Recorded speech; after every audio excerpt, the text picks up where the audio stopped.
Olá, boa noite. Veja no Brasil TV dessa quinta-feira, dia 29 de setembro. Observadores internacionais que vão acompanhar as eleições brasileiras encontram chefes dos poderes e o presidente do Tribunal Superior Eleitoral. Mutirão pela vacina contra a polio no interior do Mato Grosso. Em todo o país, a taxa de vacinação está abaixo da meta prevista. Uma força-tarefa busca desaparecidos depois da queda de uma ponte ontem no Amazonas. E ainda os últimos preparativos para o debate presidencial de hoje à noite aqui na Globo. Agora, no Brasil TV.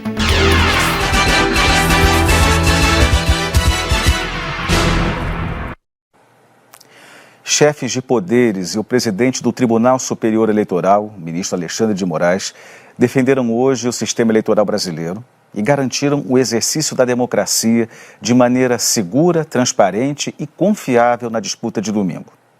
Os discursos foram feitos na abertura do encontro com observadores internacionais das eleições. O monitoramento das missões estrangeiras é mais uma forma de reforçar a segurança e a transparência das eleições.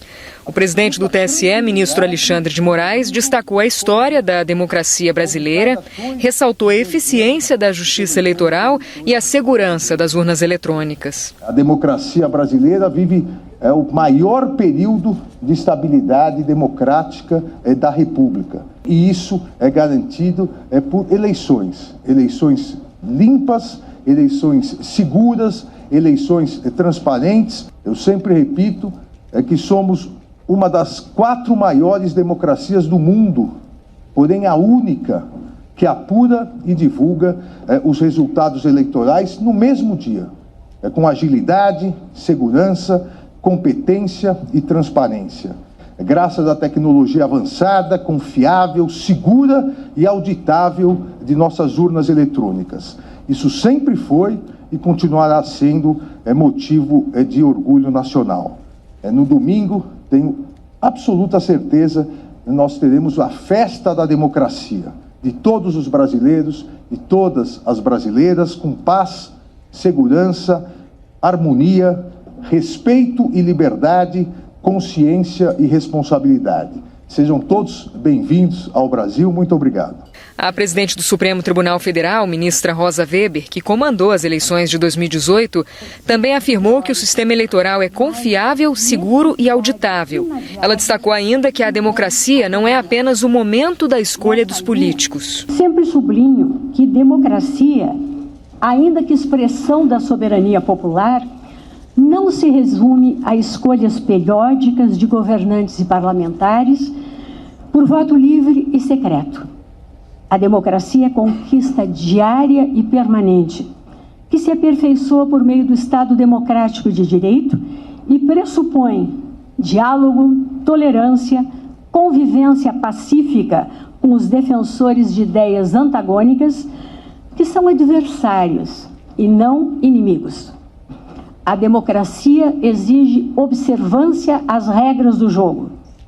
Nela não se faculta a vontade da maioria, cuja legitimidade não se contesta, suprimir ou abafar a opinião dos grupos minoritários, muito menos tolher-lhes os direitos constitucionalmente assegurados.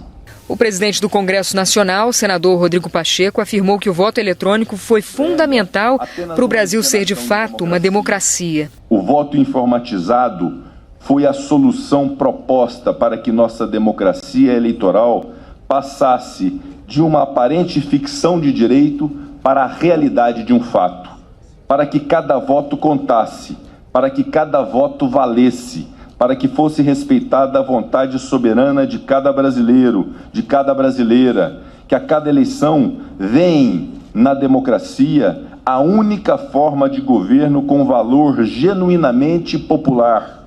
É um caso extraordinário de sucesso.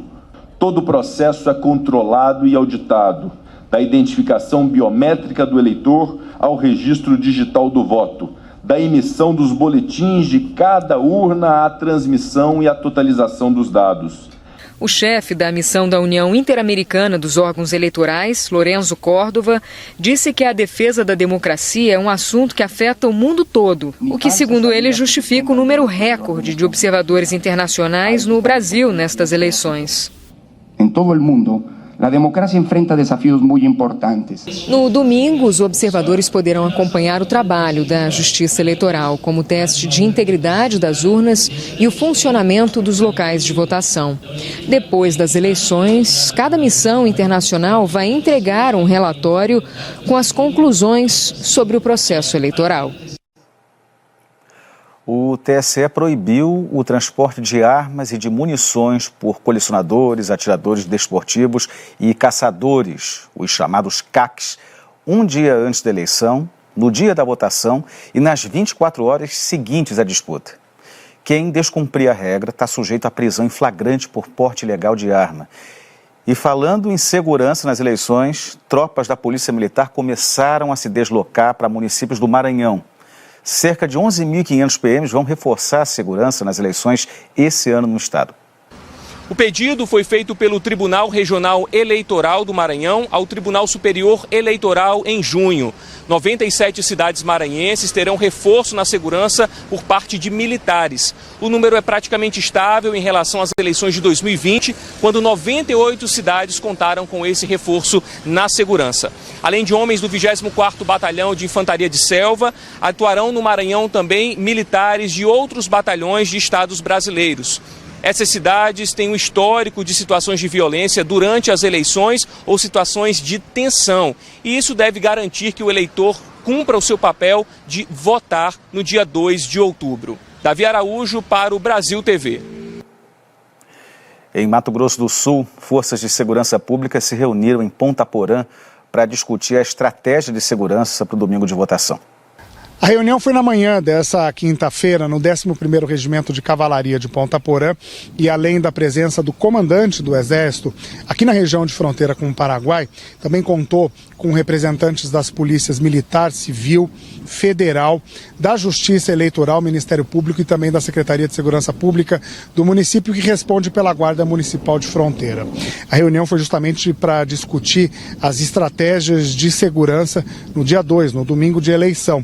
As estratégias não foram divulgadas por questão de sigilo, mas segundo uma fonte que participou da reunião, deve haver um aumento de efetivo no domingo aqui na fronteira com o Paraguai. Lembrando que, por decisão do TSE, o reforço na segurança, com presença de forças federais aí, deve ser feito em 9 cidades aqui em Mato Grosso do Sul que ficam na fronteira. Portanto, aí no domingo, Exército e Força Nacional devem garantir a segurança em 9 cidades aqui na fronteira com o Paraguai, em Mato Grosso do Sul. Ainda nessa edição, os últimos preparativos para o debate presidencial de hoje à noite aqui na Globo. Mais de 60 alunos de uma escola estadual no Agreste de Pernambuco foram picados por abelhas.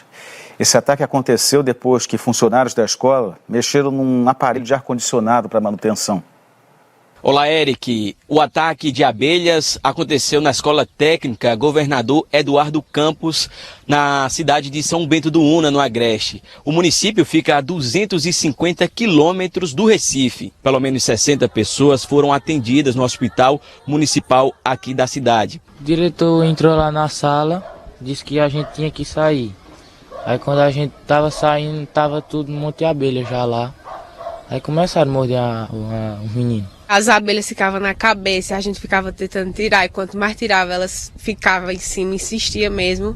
Além dos estudantes, as abelhas também picaram servidores da Secretaria de Desenvolvimento Rural, que fica localizado ao lado do prédio da escola. As vítimas foram levadas para o Hospital José Antônio Siqueira Neto. Por meio de nota, a Secretaria da Educação e Esportes de Pernambuco confirmou esse ataque das abelhas aqui na Escola Técnica. Eles informaram também que tudo aconteceu depois de uma manutenção do ar-condicionado da Escola Técnica. Todos os envolvidos foram levados para o hospital, em seguida sendo liberados. Nesta quinta-feira, as aulas aqui na Escola Técnica voltaram ao normal. Eric, eu volto com você. Termina amanhã a campanha nacional de vacinação contra a pólio. Há 33 anos o Brasil não registra um caso de paralisia infantil.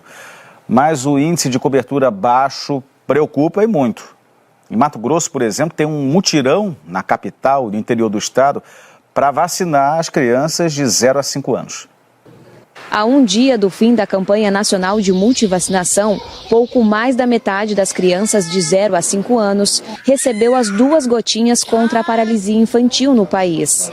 De casa em casa, os agentes de saúde procuram crianças que precisam se vacinar contra a poliomielite. Temos feito busca ativa nos sítios, fazendas e nas residências dentro do perímetro urbano, com nossos agentes comunitários de saúde, visitando residência por residência, convidando a população para se vacinar. Em Cuiabá, a Secretaria Municipal de Saúde organizou algumas salas de vacinação para atendimento noturno.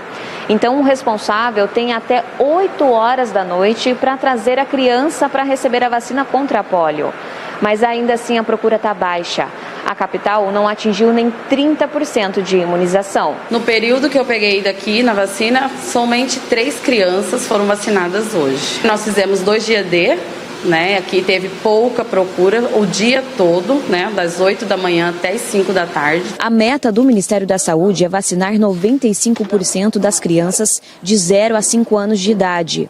Mas aqui em Mato Grosso, até agora, só 53% das crianças foram imunizadas. Uma cobertura que não é ideal, nós já deveríamos por estar chegando no final da campanha, estar com pelo menos acima de 75% de cobertura. Muitos pais dessas crianças não vivenciaram o auge, a epidemia da poliomielite. Então, para eles é difícil muitas vezes entender o que uma poliomielite pode trazer para o seio da família, para os seus filhos. A poliomielite, também chamada de paralisia infantil, é uma doença infectocontagiosa transmitida por um vírus. Então existe um risco iminente da volta dessa doença, dessa patologia. Então você que é pai, tem filhos nessa faixa etária de 0 a 5 anos, é importante que procure as unidades de saúde, leve o cartão vacinal para que seja feita essa atualização. Bombeiros do Amazonas ainda buscam por desaparecidos na região da queda de uma ponte na BR-319 ontem. As autoridades afirmam que o número de desaparecidos varia de 8 a 15 pessoas, mas 3 mortes foram confirmadas. O comitê de crise montado para dar apoio às vítimas atualizou algumas informações no fim da manhã e o Leandro Guedes acompanhou.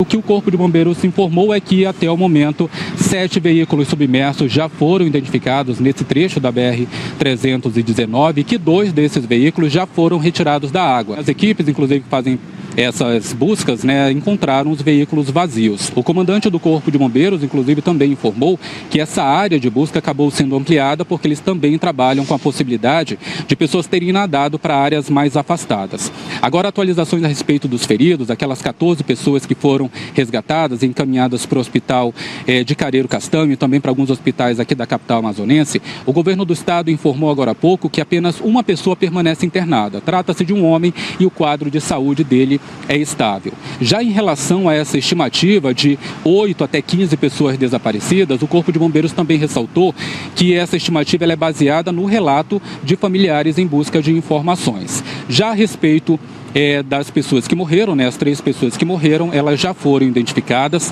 Trata-se do motorista de caminhão Marcos Rodrigues Feitosa, de 39 anos, o cirurgião dentista Rômulo Augusto Pereira, de 36 anos, e a servidora pública aposentada Maria Viana Carneiro, de 66 anos. Essas 3 pessoas elas já estão sendo veladas. Em relação à ponte, o DENIT também já trouxe informações mais atualizadas, informando que está fazendo um trabalho em conjunto com o Exército Brasileiro para o lançamento de uma ponte metálica nesse trecho da BR-319, de que uma empresa também já foi contratada para fazer a execução dos desvios. Enquanto isso, a passagem dos veículos nesse ponto da 319, por enquanto, não é possível. E só ressaltando, essa é a única via terrestre que liga o estado de Roraima, o estado do Amazonas, ao restante do país. 3 pessoas foram baleadas numa briga entre integrantes de torcidas organizadas do Sport e do Náutico no Recife. De acordo com a Polícia Militar, 3 homens foram baleados depois do jogo entre Sport e Náutico, que aconteceu no estádio da Ilha do Retiro. Mas o tumulto foi perto do Estádio dos Aflitos, a uma distância de mais ou menos 4 quilômetros. De acordo com informações da polícia, teria sido uma briga entre torcedores rivais.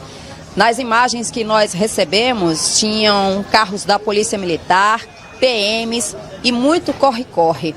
Essas 3 pessoas que foram baleadas foram trazidas aqui para o Hospital da Restauração, na área central do Recife. Uma delas passou por cirurgia. Daniele Fonseca para o Brasil TV. A seguir, a gente vai acompanhar as visitas guiadas em Belo Horizonte que comemoram a Semana do Turismo.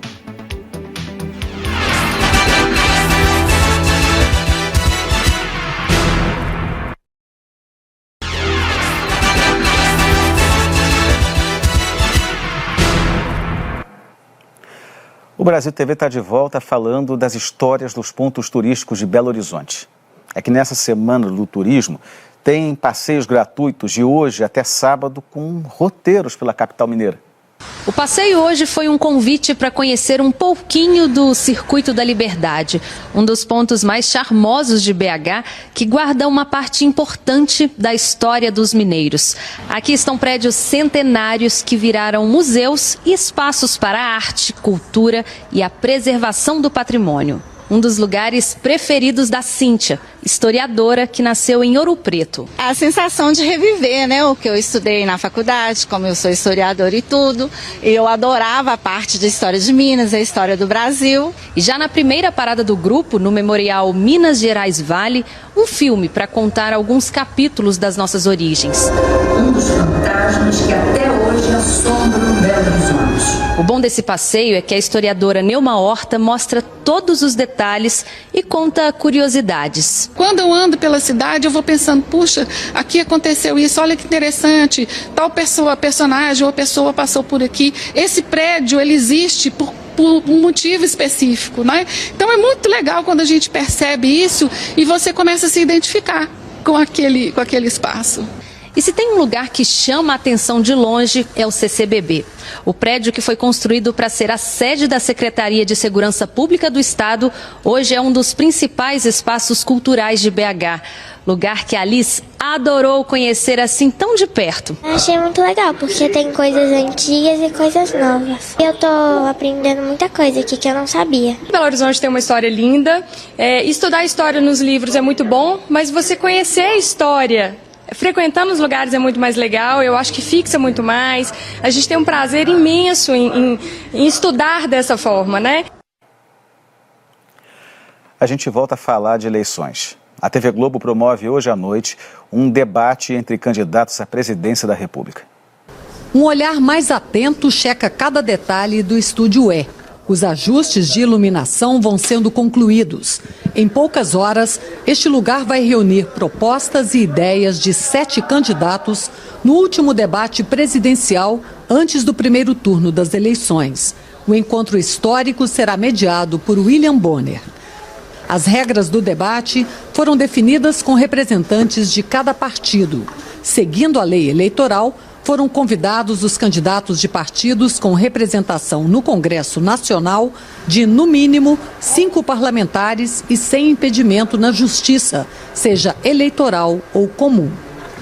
O posicionamento dos candidatos no estúdio foi definido por ordem alfabética do primeiro nome. Assim, da esquerda para a direita estarão Ciro Gomes, do PDT, Jair Bolsonaro, do PL, Padre Kelman, do PTB, Luiz Felipe Dávila, do Novo. E aqui do outro lado, Luiz Inácio Lula da Silva, do PT, Simone Tebet, do MDB e Soraya Tronic, do União Brasil. Durante o debate, o candidato que pergunta e o candidato que responde se levantam e caminham aqui para os 2 púlpitos. E aqui eles ficam frente a frente. O debate terá 5 blocos. Os candidatos vão responder perguntas sobre temas livres e também sobre temas específicos escolhidos em sorteio. No último bloco, cada um terá a oportunidade de fazer as suas considerações finais para o eleitor. Cada candidato tem direito de trazer 10 assessores aos estúdios Globo, mas a maior parte da equipe fica nos camarins designados para os candidatos. No estúdio estarão apenas 2 assessores diretos e mais um fotógrafo. O debate não terá plateia.